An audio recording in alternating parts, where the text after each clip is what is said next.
welcome to day 6 of the World Cup and my little ramblings on what has happened. So I'm actually recording this on day 7, whilst another game is going on, just because I was spending time with friends and while we were watching the game, and to be honest, that kind of took precedence, and I got back quite late last night. So here is my kind of summary of everything that happened and my thoughts on the games. So we're going to start, we kind of go not quite in reverse order, but we're going to deal with the England and Wales games first and then talk about the other group.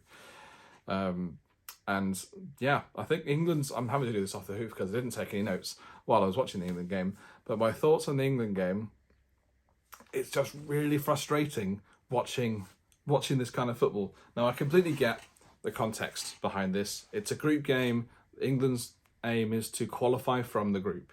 It's not to entertain. It's not to thrash teams every week, and that's very unlikely in a major tournament. Really, it doesn't work quite like rugby, where you play against a lower ranked team, and if you haven't thrashed them, then it's kind of a poor performance.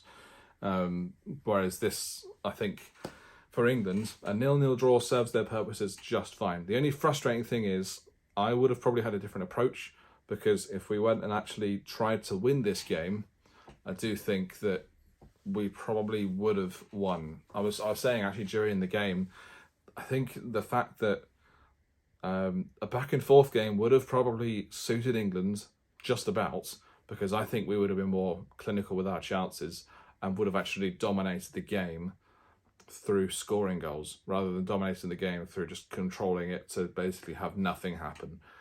Which is essentially kind of what we did. And I get, again, fine, be all right. But if we conceded the first goal, that game would have been really, really difficult. I don't think we would have come back. I think it would have been very difficult to get anything from the game, because we kind of set it as this kind of drab 0-0, and that's kind of what we were going for, which is a bit of a shame. I thought the first 10 minutes, which ironically is the bit that I missed because I was driving to someone else's house, but I listened to it on the radio and it sounded like we had a couple of really good chances, and it turns out those 2 chances are probably the 2 best chances that we had in the game, apart from maybe Harry Kane's header right at the end of the game. But the US played really well, and you got to give it to them. They played a much more active role in this game than last time we played the US, where they kind of just tried to kill it, really. There were moments when they were definitely sitting back and making sure nothing happened, but England were doing the same thing at times as well. So I do think it was quite a kind of stalemate game, as a lot of these group games have been. But for England, I think they'll say, job done. We've got a point out of this game. Let's go to Wales and win.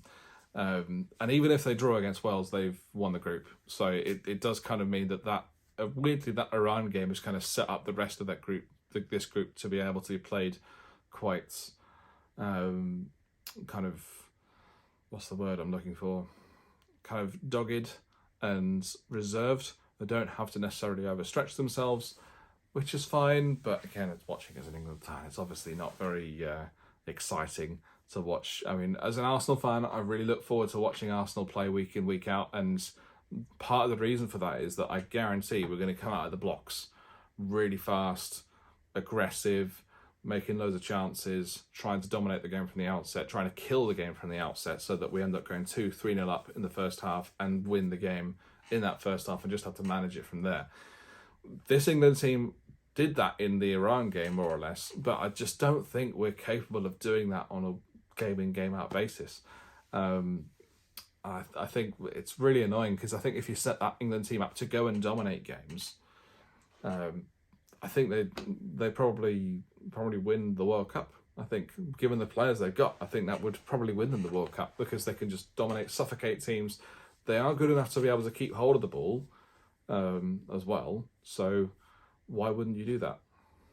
There you go. That's my kind of mini rant on England. I'm not going to go too far on that though, because I do think that, if you remember, for the Euros, we were a bit up and down in the group stages. It wasn't really till the knockout stages happened that we actually got a really good kind of wave of results through the Germany game, and then eventually Denmark, and then playing Italy in the final. I think it was quite a good kind of wave of emotion that they were riding on at that point. England probably need to do the same thing here. When they get to the knockout stages, step up, start winning games, and obviously then you could be talking about England making the semi-finals again. But I think if they make the semi-finals this time, on this strength of performance, I think they've done really well. I don't think this team are really good enough to be beating the teams like France or Brazil. And I think they're very likely to go up against one of those in the quarterfinals, regardless of where they finish in their group.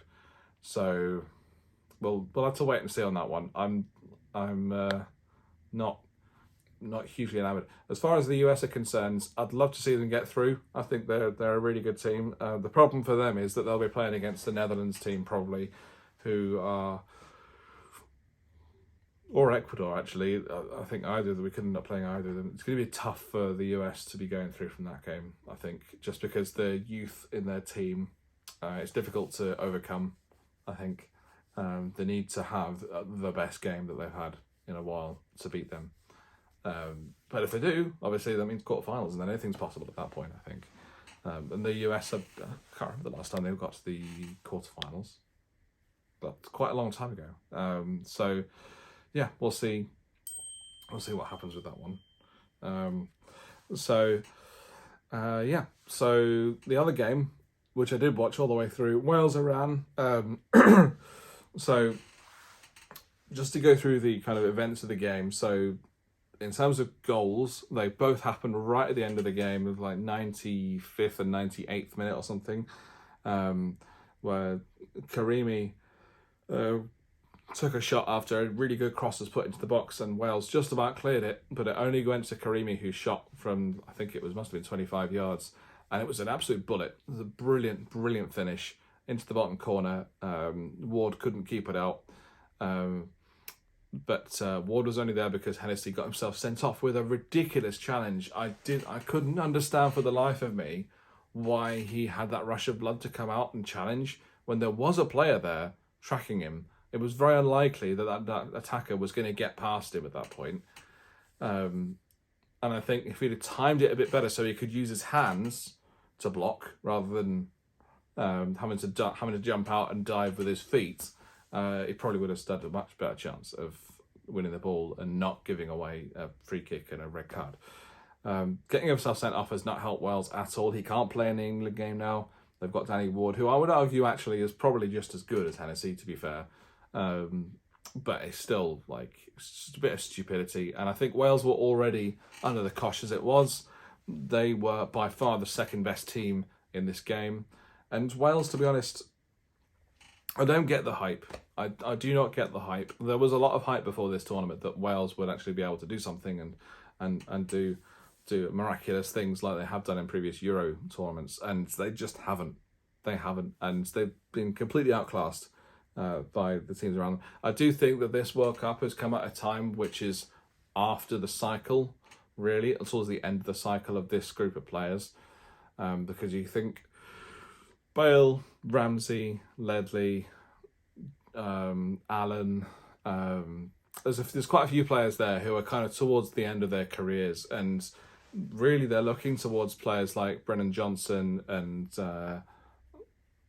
I'm trying to think of other players. I mean, Danny Ward is technically part of this group as well, but they're kind of young-ish, up-and-coming players who, the winger who now plays for Leeds, who used to play for Man United, Dan James is another one. I think they will end up kind of forming the next generation of Wales players. I think the mistake for Wales here is they've relied on players like Bale and Ramsey to get them through this World Cup when actually clearly they're beyond it now. I think they're completely beyond it. There's no way of them producing the same quality magic moments that they have before. And I think the most that Bale has contributed in this whole World Cup so far is diving for a penalty and then scoring it. That's the most he's contributed. I just think it's really disappointing. The weird thing is as well, I would expect a player like Bale to be able to deliver from set pieces as well. For some reason, he hasn't done that. I'd rather him doing set pieces, given his age, than jumping up in the box and trying to score headers. Yeah, Wales. Iran hit the post twice before they even scored in the second half, and Wales have very, very lucky not to be behind before they eventually did go behind and lose the game. The second goal was just a bit of a... But it was kind of a breakaway, really, and Wales just caught committing too many players upfield. But again, it just kind of rubber stamps the point a little bit, really, that this Wales team can't play in tournament football at the moment, the way they're set up. I think the manager's got to take quite a lot of blame as well, because he made a lot of interesting decisions. I don't know why the way they're playing, why wouldn't you just get two wingers crossed into the box at every single opportunity you get? They didn't do that for some reason. They tried to kind of play through the thirds, but they've got the man Mountain up front.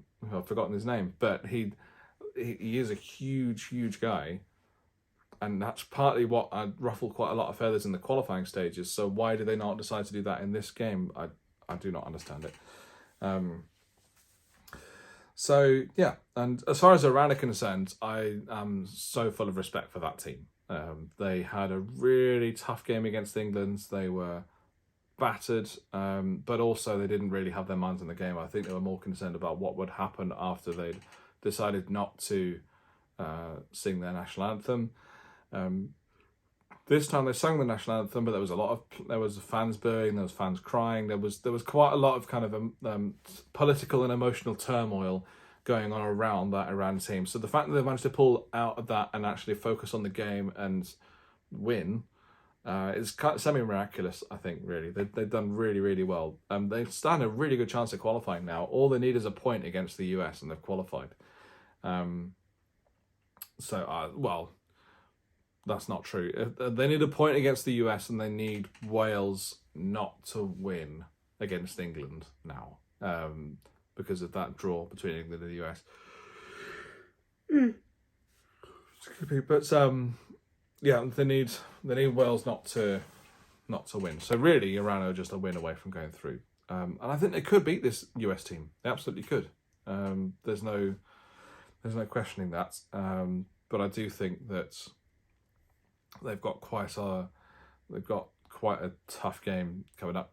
It's going to be very emotionally charged, and I would expect probably a more open game than we've seen so far in this tournament between these two teams, because I think they'll both want to try and stamp their authority. The knowledge that the US have to win as well, I think naturally opens this game up to a point where the US can't just sit back.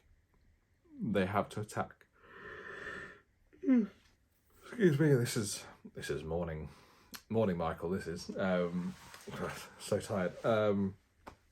Yeah, so I think with that group now, the last games are on Tuesday. I think it's Tuesday evening, and it's obviously big for England. They need to be winning this game against Wales, really, but they don't have to. They can draw and still qualify. In fact, they can still lose and qualify. England, to go out now, they have to lose by 4 goals against Wales. I don't think that's going to happen. That would be such a travesty, and Southgate would be sacked on the spot. But I do think that England could do with finishing top of the group. But having looked at Group A now and the results that we're about to go through, I actually don't know if it's a complete guarantee that Netherlands are going to win that group now, because it comes down to goal difference. The Netherlands and Ecuador are drawn level on 4 points each. Obviously, if Netherlands batter Qatar, I think they would probably finish top of the group, and then we know. But I don't think there's quite a surefire thing that if we finish top of our group, we will avoid the Netherlands. I don't know if that's necessarily the case. The one thing it does assure is that we'll probably end up playing France in the quarterfinals. Now, are we about to luck our way in to finishing second in the group and managing an easier tie in potentially the last 16, but also in the quarterfinals, and get all the way to semi-finals, just like we did in the World Cup, where I believe we played Sweden in the quarterfinals, and we could have played, I think we could have played Brazil or Belgium in the quarterfinals had we won our group. So, yeah, it'll be interesting to see what happens. I think for England, really, the main thing is they get through.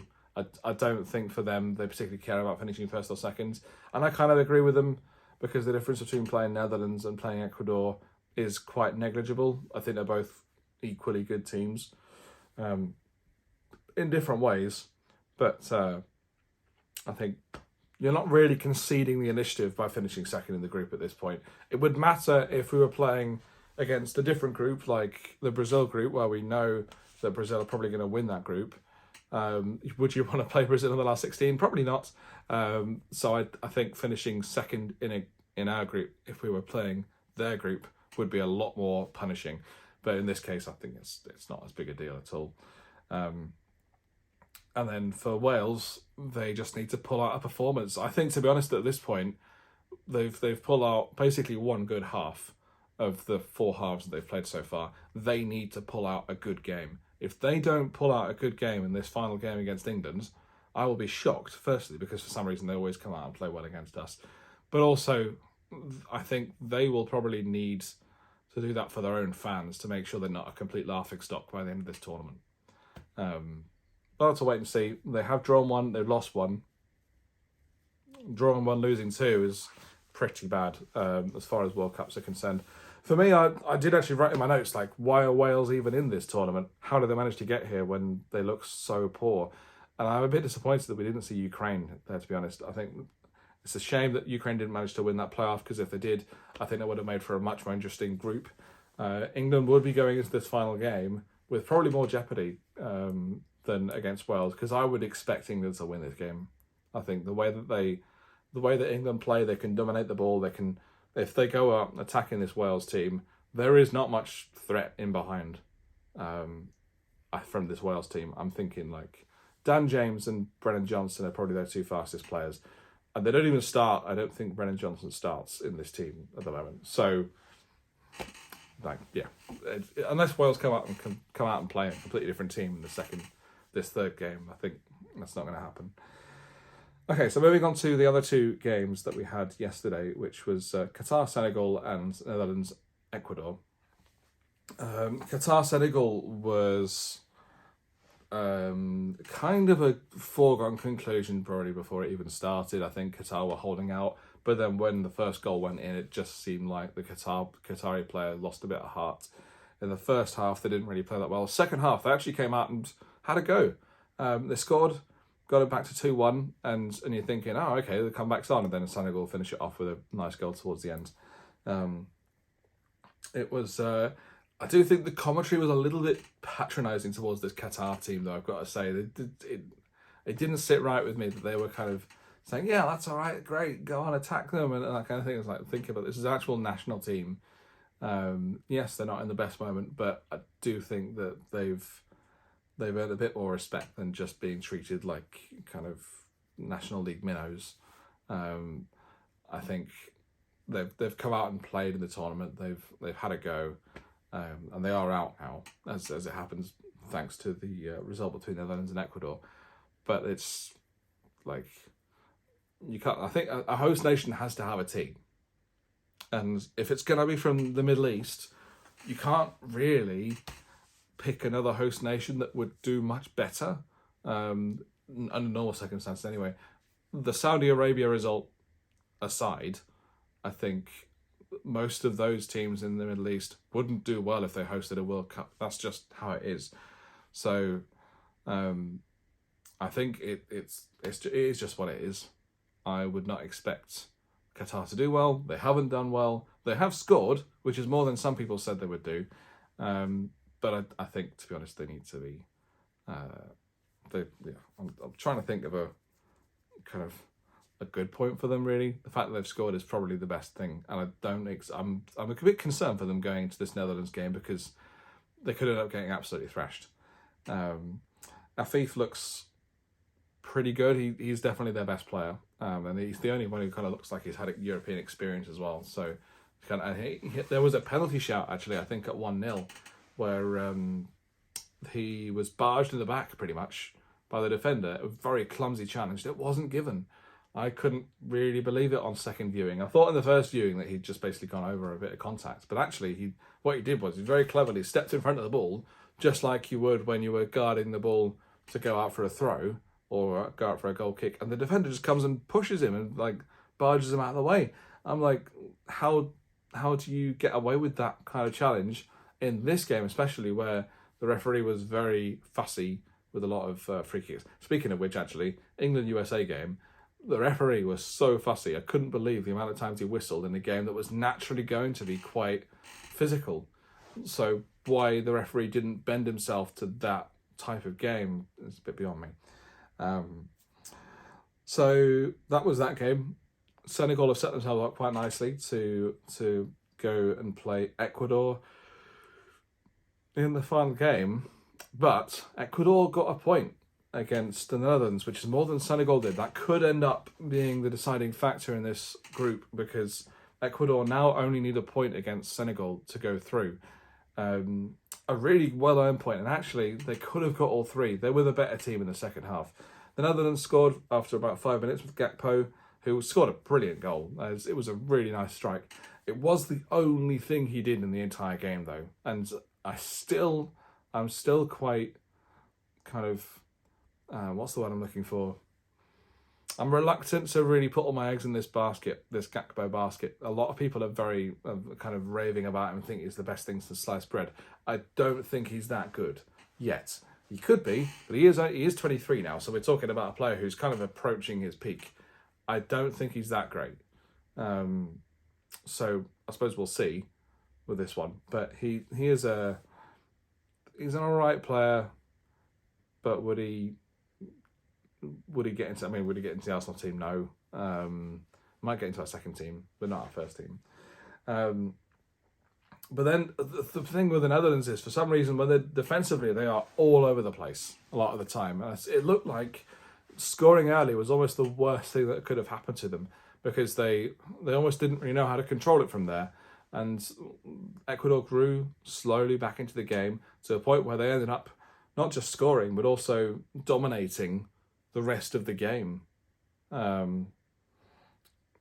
think they were just easily the better team. I think they had multiple chances where they could have scored the second goal and gone on to win the game. That would have turned the group upside down a little bit, because Ecuador would have qualified and Netherlands would have been in a position where they would have needed the win against Qatar and hope that Senegal don't beat Ecuador. It would have been a very interesting scenario, that, actually. As it turns out, I think it is set up now for a Netherlands finishing top of the group with a win against Qatar, and then probably Ecuador holding out for a point against Senegal. And that'll probably be enough. That'll be a nervy game. That I called it, actually, after the first round of games. The Ecuador-Senegal game is the big game in this group. It's the one that will decide who goes through in that second pot, and probably who plays England as well. So we'll see. That was all of day 6 games. I've tried to keep it short. I don't know if I've actually managed to do that. But there really wasn't, in terms of amazing football and tactical things, there wasn't really much to talk about, which is a shame. But I think that tends to be what these early group games are like. Going forward then, today's games, I'm actually just going to check the scores as they stand, because there is a game going on. We're currently recording this at like 11 o'clock on a Saturday morning. So Australia are beating Tunisia, which is an interesting score, although in that group it's a bit of a toss-up who actually finishes second. But the 4 games that we have today, Tunisia playing Australia, they're currently losing 1-0. And then we've got Poland against Saudi Arabia. Saudi Arabia following on from beating Argentina, and if Saudi Arabia win that game, they're through, which is pretty insane.